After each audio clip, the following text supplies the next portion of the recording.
Boa noite a todos. Que a paz do nosso querido Mestre Jesus nos envolva e mais essa noite que aqui nos encontramos.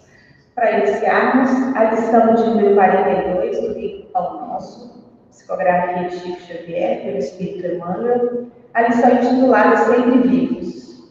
Ora, Deus não é de mortos, mas sim de vivos. Por isso, vós errais muito. Jesus, Marcos 12, 27. Considerando as convenções estabelecidas em nosso trato com os amigos encarnados, de quando em quando nos referimos à vida espiritual utilizando a palavra morte nessa ou naquela sequência de conversação usual. No entanto, é imprescindível entendê-la não por cessação, e sim por atividade transformadora da vida. Espiritualmente falando, apenas conhecemos um gênero temível de morte, a da consciência denegrida do mal, torturada de remorso ou paralítica nos despenhadeiros que martiam a estrada da insensatez do crime. É chegada a época de reconhecermos que todos somos vivos na criação eterna. Em virtude de tardar semelhante conhecimento dos homens, é que se verificam grandes erros. Em razão disso, a Igreja Católica Romana criou em sua teologia um céu e um inferno artificiais. Diversas coletividades das organizações evangélicas protestantes apegaram-se à letra, crentes de que o corpo, vestimenta material do espírito, ressurgirá um dia dos sepulcros, violando os princípios da natureza, e inúmeros espiritistas nos ferem como fantasmas de laboratório, ou formas esvoaçantes, vagas e aéreas, errando indefinidamente. Quem passa pela sepultura prossegue trabalhando, e aqui, quanto a colar, só existe desordem para o desordeio. Na crosta da terra, ou além de seus círculos, permanecemos vivos invariavelmente. Não te esqueças, pois, de que os desencarnados não são magos nem adivinhos. São irmãos que continuam na luta de aprimoramento. Encontramos a morte tão somente nos caminhos do mal, onde as sombras impedem a visão gloriosa da vida. Guardemos a lição do Evangelho e jamais esqueçamos que nosso Pai é Deus dos vivos e mortais. Elevemos, então, os nossos pensamentos ao alto, agradecendo ao Pai por tantas dádivas recebidas diariamente. Agradecendo por mais essa oportunidade de refletindo nos conhecimentos que a doutrina espírita nos traz.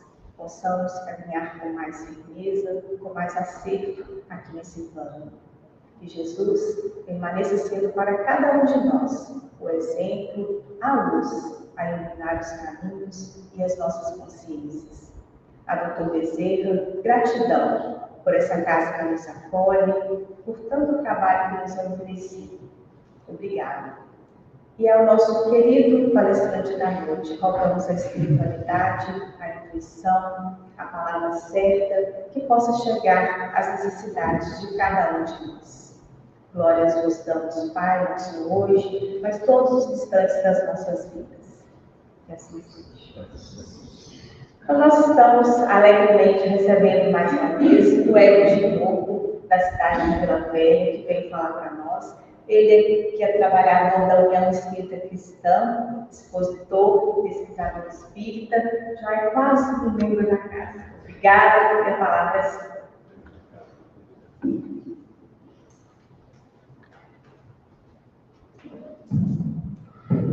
Boa noite, meus irmãos, boa noite, minhas irmãs. Como é que está o som chegando dos companheiros aí? Está bom? Está confortável de ouvir? Meus irmãos, uma alegria de poder voltar aqui ao Belém de Caratinga para colaborar numa proposta que é esse ano de 2025, a gente comemora os 160 anos do lançamento da obra O Céu e o Inferno. Allan Kardec lançaria essa obra em 1865, no dia 1º de agosto daquele ano, E a casa, então, tem uma proposta de trabalhar esse tema em várias temáticas ao longo deste ano. Claro que os assuntos serão distribuídos, os temas mais pontuais serão trabalhados, e me coube, de alguma maneira, fazer uma abertura. Então, o trabalho da noite, além de ter como objetivo homenagear os 160 anos dessa obra, tem também como intenção abrir aí um leque de possibilidades para que ao longo do ano a gente possa compreender e valorizar essa obra que muitas vezes passa meio desapercebida. Então, que a prece da carne possa ser escutada pelo mundo espiritual, foi o que eu pedi também, e não me falte a inspiração. Os companheiros vieram aqui em busca de consolo, de conforto. Não viemos aqui para um entretenimento, embora seja um momento também de encontrar os companheiros, abraçar, conversar, mas viemos aqui em busca de consolo. E tomara que eu possa ser esse mensageiro de Jesus, porque os invisíveis da equipe do Tomezeiro de Menezes, deslocados para trabalhar nessa casa, conhecem os nossos corações. Eles sabem dos seus sentimentos, das suas demandas, das suas dores. Vem até aquilo que nós não vemos, as lágrimas escondidas, secretas. Tomara que eu possa ser, então, essa voz para trazer a mensagem consoladora do Espiritismo aos nossos corações. Então, para começar a desenvolver o tema do céu e inferno, a gente vai ver que o trabalho tem uma proposta. Allan Kardec vai trazer um contraponto racional com relação à ideia equivocada de um céu e um inferno. A gente não vai demorar para ser conhecido pela Igreja Católica o equívoco da criação do inferno. Nós sabemos que a palavra inferno e a palavra diabo, elas não estavam nos originais bíblicos até o ano 400. O ano 400 é o ano em que São Jerônimo, a pedido do Papa Damaso, traduz a Bíblia do grego para o latim. E foi nesse momento que a Bíblia receberia o nome de Vulgata, uma Bíblia vulgar, uma Bíblia comum. Ela sairia dos porões das catedrais para que todos pudessem acessá-la. Foi ali que, de uma maneira, nós vimos que poderíamos manipular as massas pelo medo. E usamos uma conexão com a fala do Cristo que dizia que tudo que nós desligarmos na terra será desligado no céu, e vice-versa, tudo que ligarmos na terra será relegado no céu. E nós ameaçamos as pessoas através do medo, dizendo: se você não fizer da forma que eu quero, eu posso te desligar. Ou seja, mandar para um lugar de profundos sofrimentos. Allan Kardec, diante dessa teoria tão equivocada, ele vai trabalhar o meio do céu e inferno, e ele vai trazer informações para contrapor de maneira racional, porque senão é bem provável que você já tenha entendido isso. Não faz sentido o inferno. O inferno não faz sentido. Deus não criaria um ser que ele sabe que se inclinaria para o caminho do mal, receberia o nome de ímpio, e seria lançado no lugar que o fogo queima, mas não consome. A imortalidade dele. Isso não faz sentido.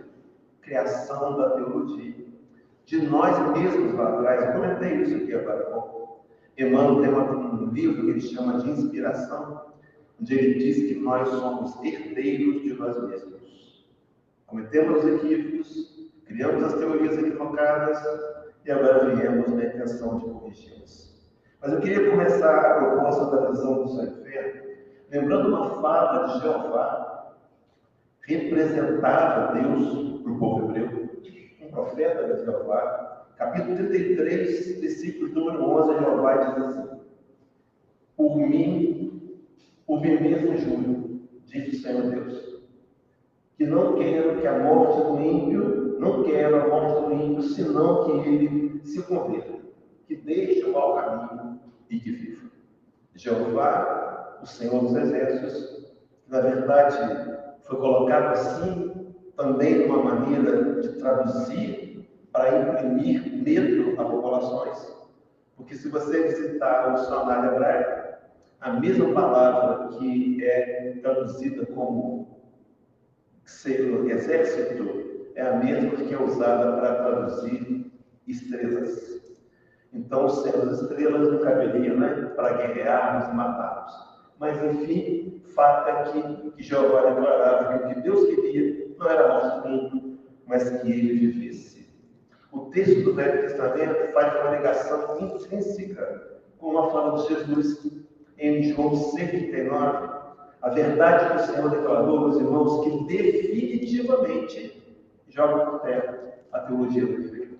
Quando a família da Galileia teria dito: e a vontade do Pai que me enviou é esta, que nenhum de todos aqueles se perca, de nenhum de todos aqueles que me deu se perca, mas que o ressuscite no último dia. A promessa, o compromisso de Jesus com Deus, é a ressurreição de todos aqueles que o Pai deu no último dia. Vamos pensar brevemente o que seria a ressurreição no último dia da visão espírita. A palavra ressurreição, ela tem significados. Um deles é ressurgir. O outro interessante é voltar à origem. Qual é a nossa origem? Nós somos espíritos imortais. Passamos pela terra uma experiência humana, mais uma de muitas, para desenvolver virtudes, lapidar o coração e aprender a amar. Essa é a realidade. No entanto, haverá, depois de múltiplas encarnações, uma última encarnação no mundo físico, onde nós desencarnaremos espíritos puros, que não vão mais necessitar encarnar para se purificarem. Reencarnarão sim, para ajudarem outros cristos a resgatarem também as suas próprias ovelhas. Essa será a ressurreição do último dia.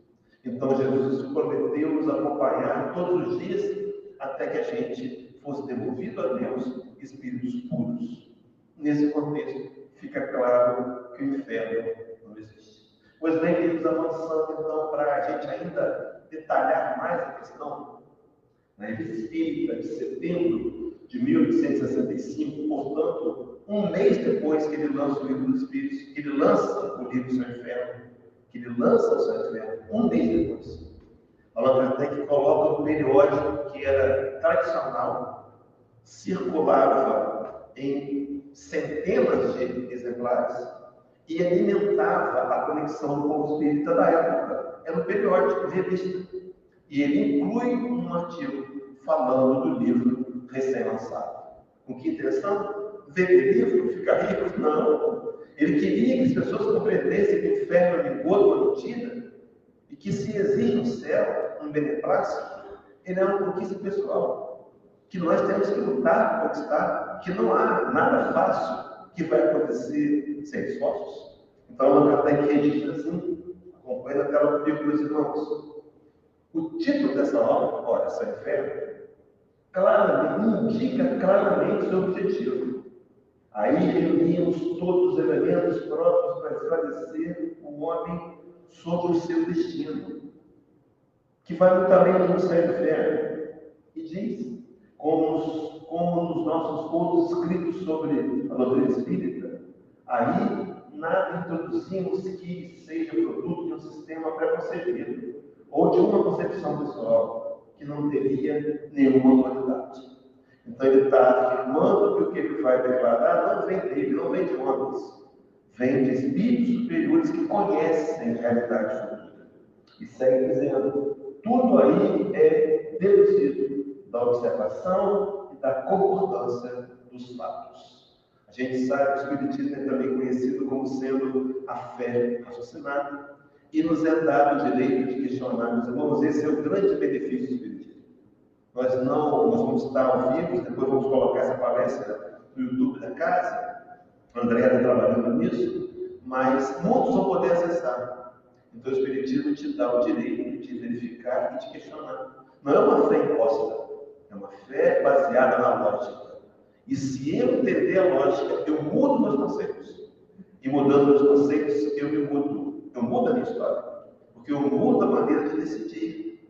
Eu mudo a maneira de tentar, por exemplo, amar a Deus e não temer.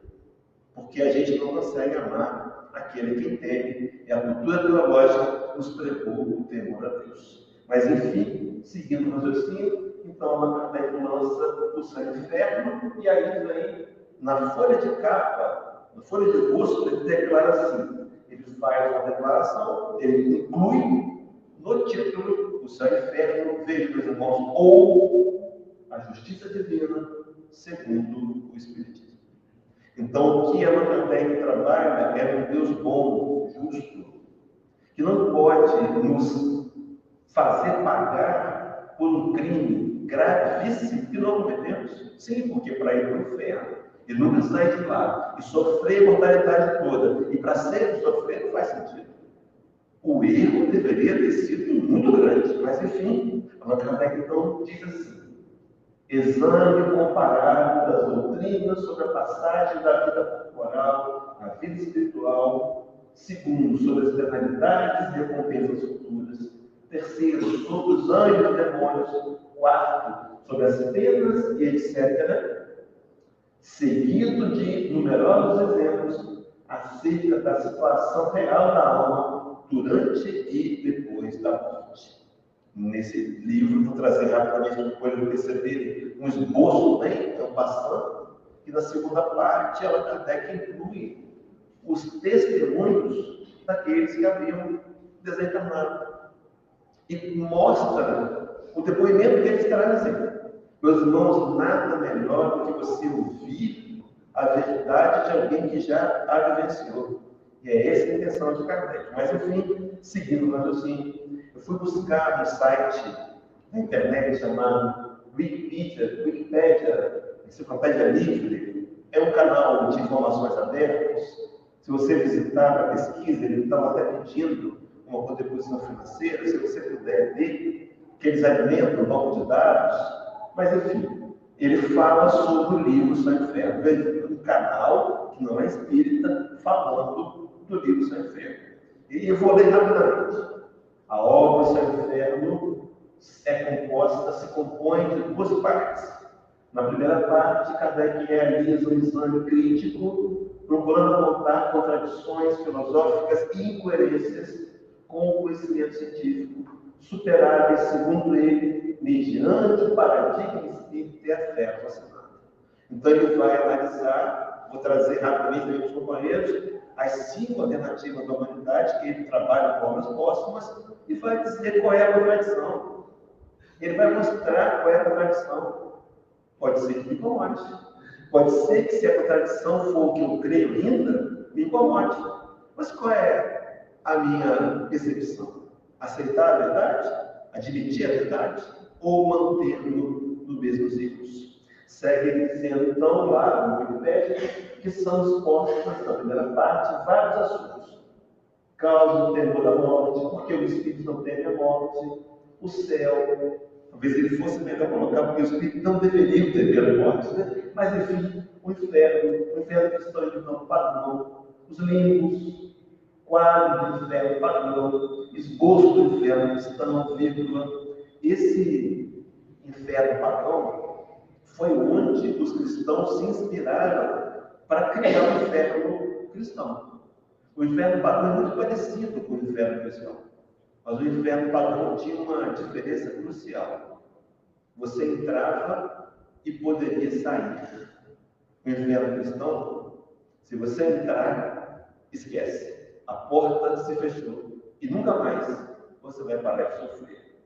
Não é tratamento, mas enfim, vírgula, fala sobre o purgatório, doutrina das penas eternas, código penal da futura, os anjos segundo a igreja, espiritismo. É claro que ao longo desse ano, esses temas, alguns desses serão abordados aqui numa compilação individual específica. Mas avançando, você vai dizer ali na primeira parte, aborda também vários pontos relacionados com a origem da crença dos demônios, segundo a igreja e o espiritismo, a intervenção dos demônios nas modernas manifestações e a proibição de invocar os mortos. São os temas. Na segunda parte, Allan Kardec vai trabalhar. Constam dezenas de diálogos que foram sido estabelecidos entre Kardec e diversos espíritos, nos quais estes narram as impressões que trazem do além-túmulo e de como se deu o processo de desencarne para pessoas de diferentes tipos de caráter. E aí faz uma ligação dizendo que a segunda parte do livro é dedicada ao pensamento, à reflexão. Meus irmãos, eu fico imaginando, e aqui um outro assunto paralelo, se nós já temos plena certeza de que nós escolhemos aquilo que semeamos. É uma lei geral de causa e efeito, que a natureza prova. Quando você planta, por exemplo, agrião, você vai colher agrião. Não adianta você fazer mais nada que não vai colher outra coisa que não seja agrião. Se nós colhemos o que plantamos, o que é que nós temos semeado? É um lado filosófico, é um lado para refletir. Se eu fico sabendo que o após a morte, que me espera depois da morte, é consequência das minhas escolhas atuais, eu tenho que pensar sobre isso filosoficamente. O que eu estou fazendo? Ou eu estou acreditando infantilmente que morri e pronto, está tudo resolvido, vou para o céu, independente do que eu tenha feito? Mas, enfim, seguindo a ideia, ele diz também que Kardec uniu várias dissertações de casos reais a fim de demonstrar a situação da alma durante e após a morte física. Vou trazer um exemplo aqui, daqui a pouco citar os nomes, mas entre esses nomes, há alguns que vêm comunicar-se por meio da Sociedade Parisiense dos Espíritas e que depois há uma verificação, eles declaram seus nomes e são encontrados no livro de óbito de Paris. Então não havia nenhuma margem para se desenvolver uma mentira ou um engano. Mas depois a Bíblia diz também que proporcionou ao leitor amplas condições para que possa compreender a ação da lei de causa e efeito em perfeito equilíbrio com as leis divinas. Meus irmãos, então Deus cria espíritos que uns enfrentam dificuldades e outros não, ou dificuldades diferentes. Será que Deus joga carta? Será que Ele distribui as dificuldades de acordo com o quê? Não há um objetivo. E Deus sabe qual é o objetivo. Então, a dificuldade que nós enfrentamos na vida tem por finalidade nos ajudar a aproximar de Deus e compreender melhor quem somos. E quem sabe, mudar conceitos, mudar posicionamentos, fazer escolhas melhores e novas e melhores colheitas. Só que depois do ponto e vírgula, o site completo, dizendo assim, constam dessa parte, da segunda, narrações de espíritos felizes, infelizes, espíritos em condições medianas, sofredores, suicidas, criminosos e espíritos endurecidos. E aí diz, o Sem Freio coloca ao alcance de todos os conhecimentos do mecanismo pelo qual se processa a justiça divina em concordância com o princípio evangélico, a cada um conforme as suas obras. Mateus 16, 27. Porque o Filho do Homem há de vir na glória do seu Pai com seus santos anjos e retribuirá a cada um conforme as suas obras. Meus irmãos, eu entendo isso. Será que eu sinto? Entendo. Conforme minhas obras. Mas quantas vezes, infantilmente, eu estou tentando continuar sendo agressivo, vingador, quero humilhar as pessoas, me sinto melhor que os outros e espero colher o que nos céus? Benesses? Não. Colheremos, sem dúvidas, infelicidades. No site da FEB, rapidamente, falando sobre o Céu e Inferno, há um recorte de um artigo que diz que a obra Céu e Inferno teve seu lançamento no mercado editorial parisiense em 1º de agosto de 1865, dado histórico. O quarto livro de codificação de doutrina espírita, preparado por Kardec, tem como objetivo explicar a justiça de Deus à luz do Espiritismo, baseado no conteúdo introduzido em O Livro dos Espíritos. Esse conteúdo, só para os estudiosos podem printar a tela, ou então depois pesquisarem. Primeira parte do Livro dos Espíritos, capítulo 1 a 4, as causas primárias. Na segunda parte do Espírito, do Mundo dos Espíritos, capítulo 1 a 6. E na quarta parte, Esperanças e Consolações, capítulos 1 e 2. Ela já pega esse material e é a partir dele, obedecendo a lógica das revelações espíritas, que ele faz um livro direcionado para dizer do futuro daqueles homens, todos nós, pós-morte, em coerência, linkado ao que nós fazemos hoje. Bom, dito isso, avançando, meus irmãos, o céu e o inferno. Então, voltando para o conteúdo doutrinário, brevemente, vou só citar os capítulos. Na primeira parte dele, você vai encontrar, primeiro capítulo, ouvir e o nada. E veja, meus irmãos, na impossibilidade de trabalhar todos os capítulos. Quem fará isso em alguns capítulos serão os companheiros nas próximas reuniões. Mas eu vou destacar 3 apenas. Esse é o deles, vou colocar em amarelo. Vou trabalhar daqui a pouco o céu, o ouvir o nada. Mas ele tem o capítulo 2, o temor da morte, o capítulo que fala sobre as causas do temor da morte, porque os espíritos não temem a morte, ou não deveriam temer, porque às vezes a gente tem medo de morrer, mas enfim, não tem problema. Capítulo 3, ele fala do céu. No capítulo número 4, ele trabalha o inferno. No capítulo 4, ele fala da intuição das penas futuras, ele fala do inferno cristão e do inferno pagão. Os mínimos, ele fala do quadro do inferno pagão, o esforço do inferno cristão. Meus irmãos, a intuição de penas futuras. De onde nos vem isso? Inevitavelmente, de algumas visitas que nós fizemos, regiões umbralinas, porque merecemos passar um período por ali. E agora essas imagens, o inferno pode parecer muito semelhante àquelas que nós produzimos. Mas enfim, avança ainda no capítulo 5, purgatório, no capítulo 6, doutrina das penas terrenas, origem da doutrina das penas terrenas, argumentos a favor das penas terrenas, impossibilidade material das penas terrenas, ainda diz a doutrina das penas eternas fez sua época, Ezequiel contra a eternidade das penas e o pecado original, falando Ezequiel 33, 11, que fizemos a abertura, capítulo 7, as penas futuras, segundo o Espiritismo, a carta fraca, o princípio da doutrina espírita sobre as penas futuras e o código moral da vida futura. Meus irmãos, eu vou trabalhar como segundo tópico da nossa preleção aqui, o código moral da vida futura. Então, eu quero te dizer uma coisa: se você não leu ainda o Céu e Inferno, se você não pretende ler o Céu e Inferno, você está na internet comigo, pelo amor de Deus, leia o Código Penal da Vida Futura.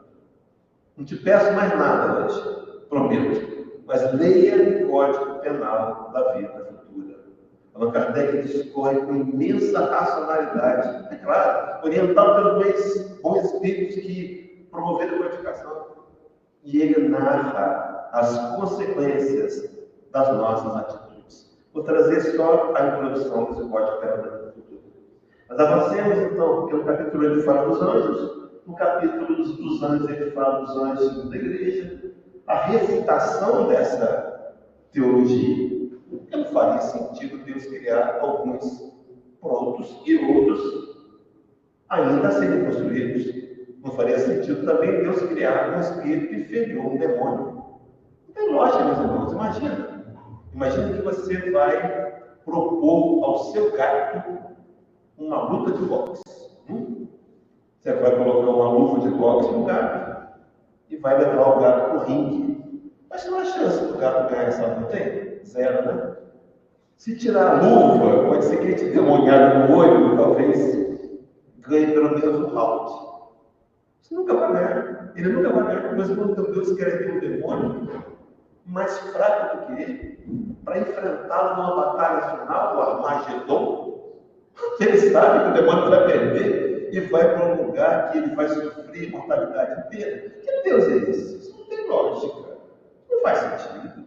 Mas, enfim, passa no capítulo 9 os demônios, na situação, origem da crença dos demônios, os demônios segundo a igreja, os demônios segundo o espiritismo. Chega no capítulo 10, a intervenção dos demônios nas modernas manifestações.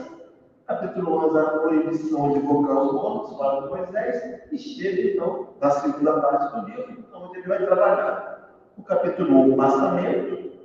Ele vai trabalhar no capítulo 2, espíritos felizes, temas que alguns deles serão usados aqui. Vai trabalhar vai citar os espíritos felizes. Eu não quero gastar o precioso tempo lendo o nome de todos. Tirei esses nomes do índice, mas todos eles são espíritos que conseguiram uma postura de equilíbrio, foram espíritos que amaram, fizeram bem e mereceram ser incluídos como espíritos felizes. Ele cita também uma leva de espíritos mais para frente, sobre espíritos que são condições medianas, no capítulo 3, e cita nomes também. Meus irmãos, nomes reais, não fictícios, de espíritos que voltam à mesa mediúnica, dão o seu depoimento, dizem que o mal, que a forma mediana de viverem, atribuindo-lhes um resultado mediano, contam suas experiências para que a gente possa ter um conteúdo dos irmãos do livro fantástico. Se você fizesse um sorteio, escolhe um nome qualquer, e vamos olhar para a tela e vamos falar de Senhor Cardon. Pronto. Se você ler a história do Senhor Cardon, você vai ter aprendizados profundos e vai perceber que era melhor você ter sido um espírito que fez o bem e amor, e não o seu mediano. Só que a coisa que avança traz também depoimentos sofredores, porque eles estão nas zonas do caminho, vários deles. E meus irmãos, é uma mensagem comum. Foram arrogantes, foram egoístas, não se preocuparam com os outros, pensavam só em si, eram orgulhosos, vaidosos e desencarnaram sem levar nada, porque do mundo físico não levamos nada, somente o sofrimento que eles próprios semearam, porque segundo o texto já dito, a cada um segundo as suas obras. Allan Kardec vai incluir um capítulo específico, o quinto, a segunda parte, sobre os suicidas. Esse eu vou trabalhar brevemente, serão os 3 tópicos que eu vou trabalhar aqui, no tempo que nos resta. Fala sobre o suicida de Samaritana, e vai citando nomes. Esse François Simon Lovette tem um depoimento incrível. Ele se matou por onde uma torre chamada Francisco II, lá em Paris, e o sofrimento que ele tem, que ele parece que ele melhor de pedir um socorro, é que ele estava caindo há 6 anos, sem se chocar com as pedras que o mataram. Mas enfim, chega então ao capítulo 6, criminosos arrependidos, dá os nomes também. Chega no capítulo 7, espíritos endurecidos. Também cita os nomes, aqueles que, apesar de estarem colhendo as dores, preferem se manter como estão. É a história de dar soco na ponta da faca. Está doendo, mas a pessoa insiste. Depois ele fala, no capítulo 8, sobre as expiações terrestres, cita espíritos também. Depois ele fala, conclui no capítulo 8, falando sobre esses espíritos que precisam reencarnar para compensarem os erros que cometeram durante a sua vida, se corrigirem, se reabilitarem, quem sabe, irem para um lugar melhor. Dava ali Kardec uma porta aberta para a gente afirmar que o céu, se podemos chamar assim, é uma consequência que nós mesmos escolhemos. Bom, avancemos, queridos. Então, vou trabalhar o porvir e o nada, e depois eu vou trabalhar o Código Penal da Vida Futura, e depois eu trabalho a questão do suicídio.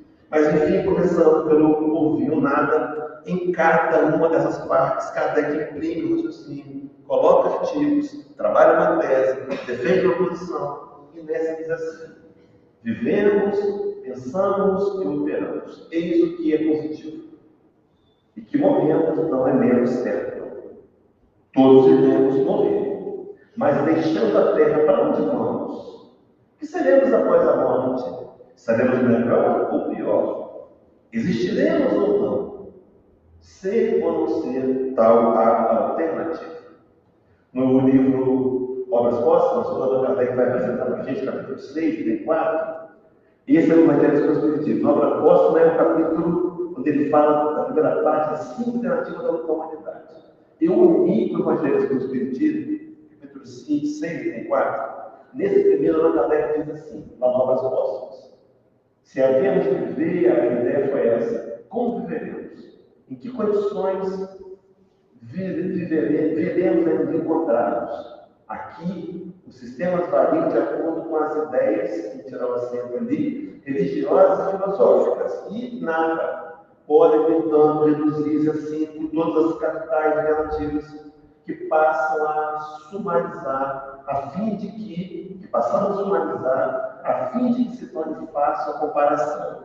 E ele vai citar, e cada um possa escolher aquilo que pareça mais racional e melhor corresponda às suas aspirações pessoais e às exigências da sociedade. As 5 alternativas são as que resultam das doutrinas. Primeiro, o materialismo. Segundo, o ateísmo, a explico rapidamente, do deísmo, do dogmatismo e do espiritismo. 5 alternativas mais amplas para pensarmos em fé e pensarmos em morte e pós-morte. E aí ele começa com o materialismo. Ele explica o materialismo. O materialismo, a inteligência do homem é uma propriedade da matéria. Nasce e morre com o organismo. O homem nada é antes nem depois do corpo, da vida corporal. E ele vai dizer a consequência disso. Consequência do materialismo. Sendo o homem apenas material, apenas matéria, os gostos materiais são as únicas coisas a serem desejadas. Então, aquele que prega o materialismo, que a vida termina após a morte, que a morte, que nada acontece, que nós somos extintos, engana-se profundamente. Nós temos recebido mediúnicos materialistas decepcionados, porque tudo que acreditaram era verdade. Mas, enfim, vive uma vida onde a intensificação são os prazeres da vida. Segunda opção, o ateísmo, uma doutrina que diz que o princípio inteligente ou alma independe da matéria.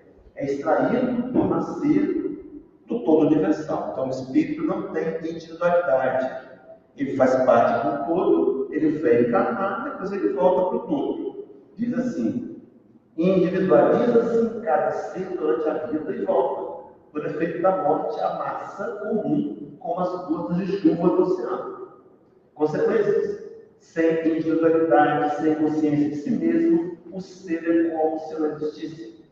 As consequências morais do panteísmo são exatamente as mesmas que as da doutrina materialista. Então, se eu não tenho uma pretensão de conquistar algo melhor no meu futuro espiritual, para que me esforçar? Se eu vou voltar mesmo para o todo e depois eu volto de novo, não tem sentido.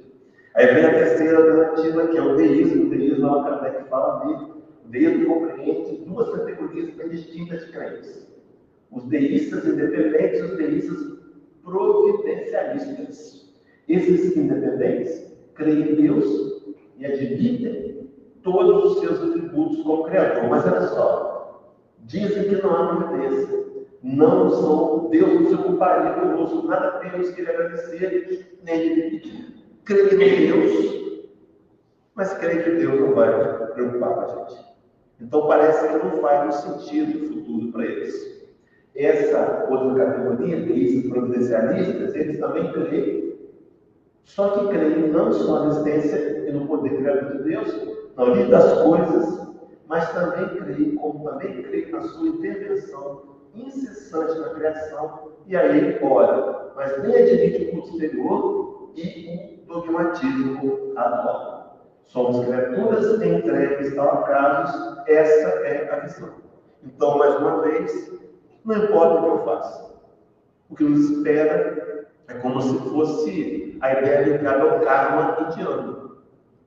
Nascemos para sofrer, não adianta que eu faça nada que a proposta vai ser o sofrimento. Então aceitamos voluntariamente.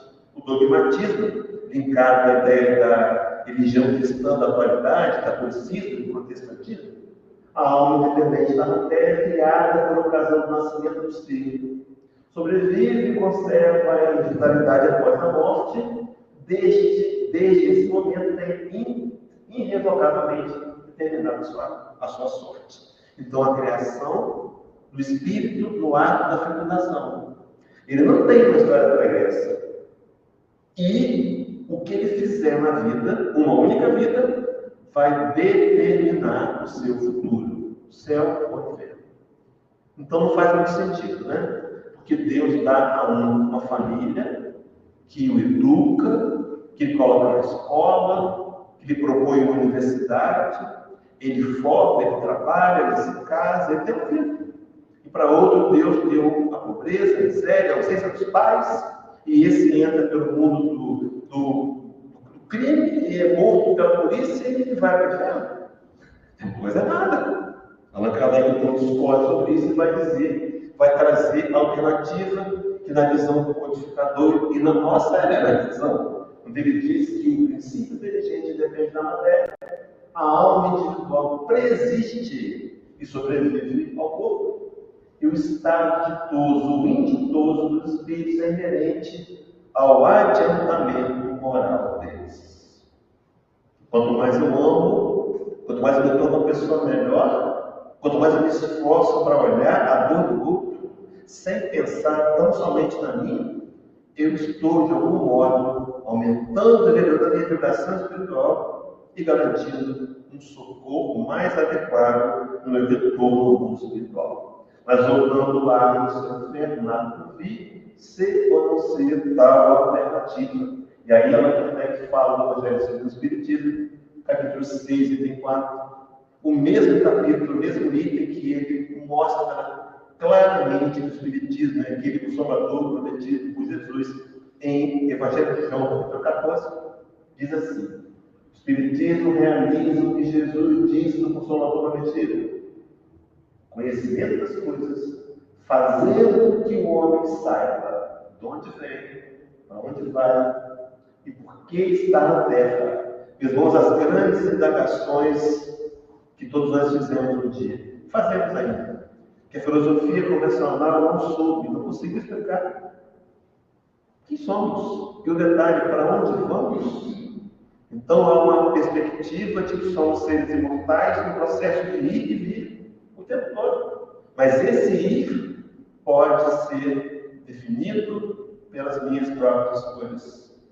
E é claro que o conhecimento espírita vem para nos agregar muitos valores. Porque aqui agora eu sei, meus irmãos, eu sei que sou consequência. Já contei isso aqui no seminário que fiz, em outras palestras, afinal de contas, eu sou quase membro da casa, não é assim?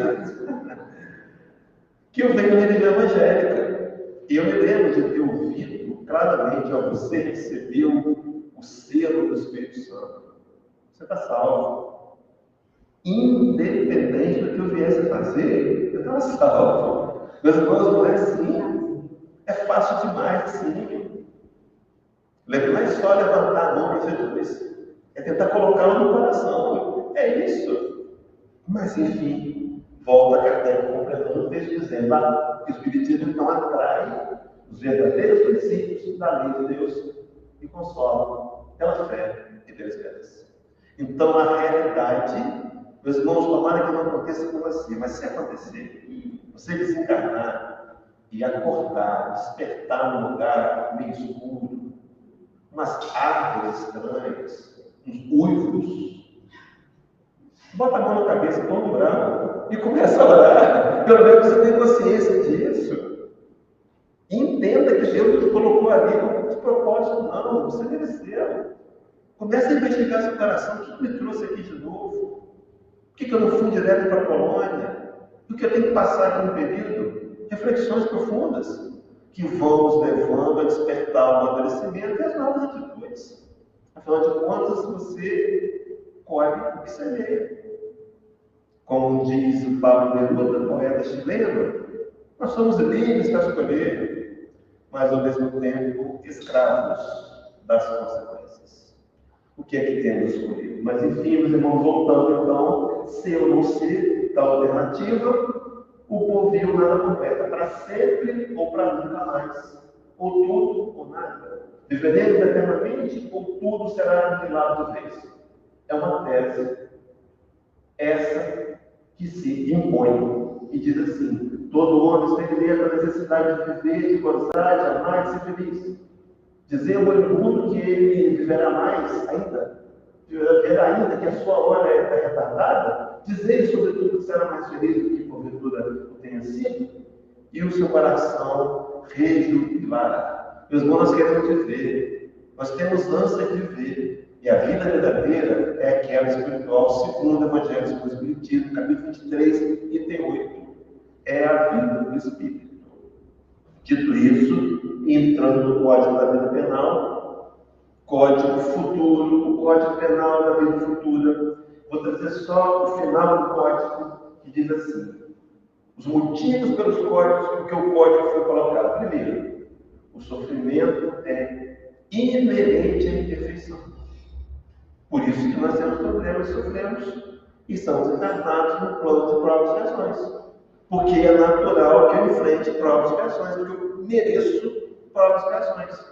Ou alguém ainda está se iludindo que pegou uma aeronave que ia para Júpiter, cochilou na cadeira confortável, esqueceu, puxou a cordinha na hora errada e saiu na terra. Não, o voo era para que viemos ao mundo certo. Então faz parte da vida do sofrimento. Quanto menos imperfeito, menos sofrimento. Quanto mais perfeito, mais virtudes, mais alegrias. Mas enfim, questão 255, rapidamente só vou citar, em paralelo com o capítulo 5 do Evangelho do Espiritismo, item 25, comunicação do segundo texto de François de Geneve. Mas lá na questão 255, ela também perguntou assim: quando o Espírito diz que sofre, de que ele está falando? Que sofrimento é esse? A resposta foi angústia do coração. Você lembra o problema? Que dói muito mais do que as dores físicas. Essa dor que está sentindo. A vergonha, o arrependimento, o remorso, a culpa, que podem ser vencidas à medida que eu me arrependo. Mas, enfim, o professor de Geneve explica que a gente está vivenciando uma experiência num planeta que ele chama de decreto de provação. Olha, as provações fazem parte da vida. Vieram para nos ensinar, meus irmãos. Eu posso me revoltar e não aprender. Ou eu posso ser submisso à vontade de Deus, resignado e aprender. Se eu aprender, fixa no meu banco de conhecimentos. Eu levo para a imortalidade. Se eu não aprender, eu volto para aprender de novo. Eu vivo repetente, mas é melhor aprender. Mas, enfim, o segundo motivo, o segundo tópico, toda imperfeição, assim como toda falta dela promanada, traz consigo o próprio castigo, as consequências naturais e inevitáveis. Meus irmãos, o que você está semeando? Está conservando o coração amado? Você espera colher o quê? Pense direitinho, hora de a gente mudar. Assim a moléstia pune os excessos e da ociosidade nasce o tédio, sem que haja mistério, uma condenação especial para cada falta ou indivíduo. Então é da lei. Deus não é um perseguidor implacável. Ele permite que eu tenha livre-arbítrio de escolha. Escolhi, pronto. Consequência X para a escolha X. Na proporcionalidade X. É só isso. Mas seguindo o raciocínio, então, a ideia de uma perfeita lei geral de causa e efeito. Terceiro e último tópico: podendo todo homem libertar-se das imperfeições por efeito da vontade, pode igualmente anular os males consecutivos e assegurar a felicidade futura. Meus irmãos, o nosso problema é a vontade. Allan Kardec, na questão 909, livro dos Espíritos, eu até brinco, já deve ter brincado aqui, que ele não deveria ter feito isso com a gente. Essa pergunta ele podia pôr, mas ele não foi camarada, não. Ele perguntou ao mundo espiritual: poderia um homem, pelos seus próprios esforços, presta atenção, poderia um homem, pelos seus próprios esforços, vencer sempre as suas más intenções? Então não é uma vez ou outra, é sempre. E não é com a ajuda de ninguém. Não envolve desejo pessoal. Você pode sozinho? Sim, a resposta é sim. E frequentemente fazendo esforços muito significantes. o que lhe falta é a vontade. E arremata assim: com poucos entre vós fazem esforços. Meus irmãos, a ideia de acionar o poder da vontade, e Kardec fecha assim: a cada um segundo as suas obras, no céu e no inferno, no céu como na terra, tal a lei, tal a justiça divina. O Espiritismo vem, pois, com a sua autoridade privada, não vem, pois, com a sua autoridade privada, formular um código de fantasias. A sua lei que respeita ao futuro da alma, deduzida das observações do fato, pode resumir-se nos seguintes pontos. E apresentam 33 artigos. Eu disse que não ia pedir de novo, deixa eu pedir. Pelo amor de Deus, não desencarne sem ler o Código da Vida do Futuro. O Código da Vida do Futuro, não deixe de ler. Pode ser que lendo um dos artigos eu me identifique e lembre da consequência dos atos que eu tenho praticado agora e mude, mesmo que com dificuldades e profundo esforço. Porque se eu tiver vontade, eu consigo. Mas vem então esse importantíssimo 33 artigos, que aí vem a importância do céu e inferno, demonstrado por Kardec, na Revista Espírita de 1865, artigo que nós já citamos lá atrás, diz assim, sobre aqueles exemplos. Cada um desses exemplos é um estudo em que todas as palavras têm o seu alcance para quem quer que as medite com atenção. Porque de cada lado joga uma luz sobre a situação da alma depois da morte. E a passagem até então, tão obscura e tão temida da vida corporal à vida espiritual. Eu sugeri aos companheiros que pudessem aproveitar o ano dos 160 anos do livro Céu e Inferno e ler. Você já tem o Céu e Inferno? Adquire. Mas vai adiante, então, a questão 65, que fala sobre o espírito ter consciência do retorno à vida espiritual, é a questão que ela traz da rua assim. O conhecimento do espiritismo exerce alguma influência sobre a duração mais ou menos longa da perturbação? Será que o conhecimento, então aquela ideia do umbral, opa, estou no umbral, ou não, traz influência? Uma influência? A influência é muito grande. Por isso é que o espírito já antecipadamente compreendia sua situação. Agora veja, sem puxar brasa da sardinha do espiritismo. Kardec é muito lúcido, né? Mas a prática do bem e a consciência pura são de maior influência exercem. Então, meus irmãos, pode esquecer tudo que estou dizendo até aqui, depois você vai no site lá no YouTube ver. Mas não esqueça o que eu vou dizer agora. Não perca a oportunidade de fazer o bem. Nunca, nunca, não perca. Mas, enfim, conclui esse dizendo, Kardec dizendo que é o guia do viajor antes da entrada no país novo. A vida de aventura aí se desdobra sobre todos os seus aspectos, como um vasto panorama. Cada um aí colherá novos motivos de esperança e consolação e novos suportes para afirmar a fé no futuro da justiça de Deus. Que livro, hein? Que livro! Um livro que, no editorial de agosto de 2005, o Reformador tem um artigo que diz assim, demonstrando a todos nós a grandiosidade da justiça divina, Allan Kardec apresenta incontáveis exemplos a vida do mundo espiritual, onde vamos encontrar os benefícios, as alegrias, as dores e os sofrimentos como resposta natural a constatações e realizações diante da lei maior enquanto encarnados. E conclui, e o faz não assentando em conclusões puramente teóricas, não, mas calcado nas revelações e relatos consistentes de espíritos habitantes do mundo espiritual que falam das suas experiências, as quais, submetidas ao crivo da razão, não deixam dúvidas quanto à sua realidade. Um livro importantíssimo, um livro que, no capítulo 5, do item 17 do Evangelho do Espiritismo, Allan Kardec trabalhava sobre a questão do suicídio e loucura. Ele vai dizer que o Espiritismo ainda produz sobre esse aspecto, falando do suicídio, consequências negativas do suicídio, outro resultado igualmente positivo, talvez mais decisivo. apresenta-nos os próprios suicidas a informar-nos da situação desgraçada em que se encontram e a provar que ninguém viole impunemente a Deus, que proíbe ao homem encurtar sua vida. Traz 9 casos do céu e inferno. Meus irmãos, tudo bem, eu não quero ler o Código Penal da Vida Futura. Tá certo. Então leia os 9 casos de suicídio. Você nunca mais vai pensar em suicídio. Nunca mais pensará em suicídio. Mas, enfim, é o capítulo 5, 9 casos de suicidas, e a gente trabalha o suicídio rapidamente ali, e aí vem a importância da evolução do inferno, começar a fechar no prefácio do livro Justiça Divina. Gente, eu fui procurar essa imagem na internet e peguei em francês. Oh, meu Deus, agora que eu estou vendo.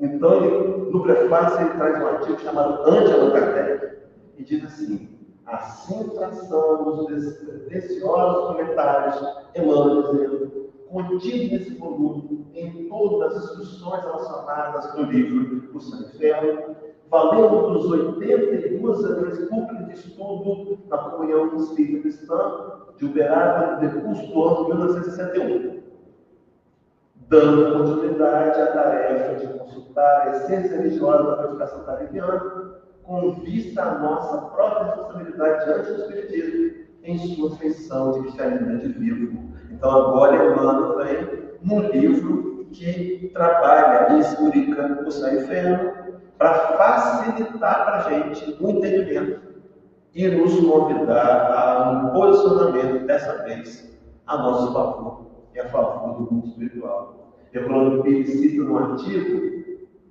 de São Paulo, escrito em São Paulo, 30 de junho de 73, e diz assim, antes de começar a fechar a doutorado: mesmo entre os espíritas, esse livro, Céu e Inferno, é quase desconhecido. Isso é em 73. A maioria dos que conhecem nunca se inteirou do seu verdadeiro significado. Kardec nos dá as suas páginas, do balanço da evolução moral e espiritual da humanidade terrena até os dias atuais. Mas, ao mesmo tempo, estabelece as coordenadas da evolução futura. As penas e recompensas, dia após morte, saem do plano escuro das superstições e do misticismo dogmático para a luz viva da análise racional e da pesquisa científica. E conclui dizendo assim: é evidente que essa pesquisa não pode seguir o método das ciências de mensuração, pois o seu objetivo não é material, mas segue rigorosamente as exigências do espírito científico moderno e contemporâneo. O grave problema da identidade da vida após a morte despede-se penão dos aparatos mitológicos para mostrar-se com a nudez da verdade à luz da razão. A luz da razão esclarecida. Então, meus irmãos, o Allan Kardec ter se empenhado nessa 4ª obra, meus irmãos, eu fico imaginando que não foi fácil escrever, não foi fácil codificar. Havia, naquela época, recursos muito limitados. O Allan Kardec tinha um trabalho, ele tinha uma escola, ele tinha uma família, ele foi pedagogo, e ele escrevia, ele trabalhava na codificação nas madrugadas. Não tinha o copiar e cola, não. Ele escrevia, não tinha esferográfica, era pena e tinta. E esse homem se dedicou intensamente. E deixa a 4ª obra pronta. Merece sim o nosso agradecimento. Merece sim o nosso reconhecimento. E para fechar, eu posso passar um minutinho? Pode? Obras póstumas, a minha missão, Allan Kardec na 2ª parte, o Espírito de Verdade, começando no Kardec, diz assim: Allan Kardec, ele já sabia, ia saber que não tinha vida fácil. Allan Kardec, previno-te que será rude a tua missão.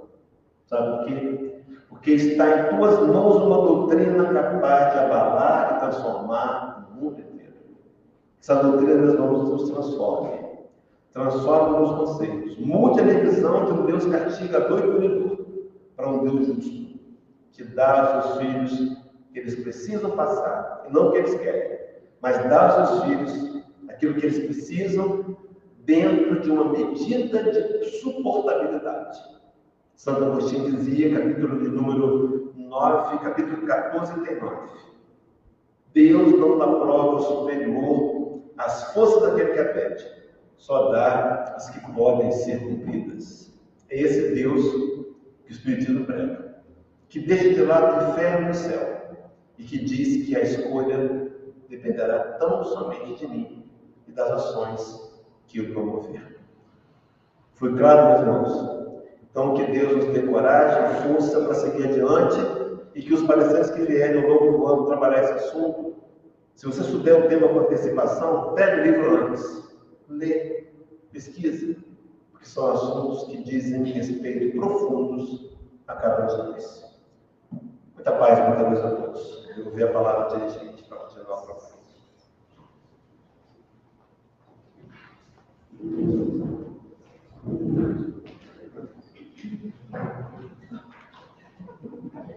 Gratidão, Hélio, por nos lembrar da importância de estudar as obras básicas.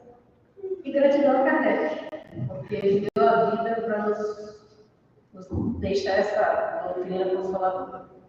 Vamos fechar os nossos olhos, agradecer ao Pai, agradecer a nossa Mãe Maria, agradecer ao nosso Mestre Jesus, todas as oportunidades que temos. Somos privilegiados. Que possamos fazer do nosso dia a dia uma vida melhor, procurando sempre seguir aqueles passos que nos levarão a conseguir obter o nosso céu, aquele que a gente sabe que depende de cada um de nós. Obrigada, Pai, obrigada, Mestre, por tudo. Nos ilumine e nos ampare, hoje, agora e sempre.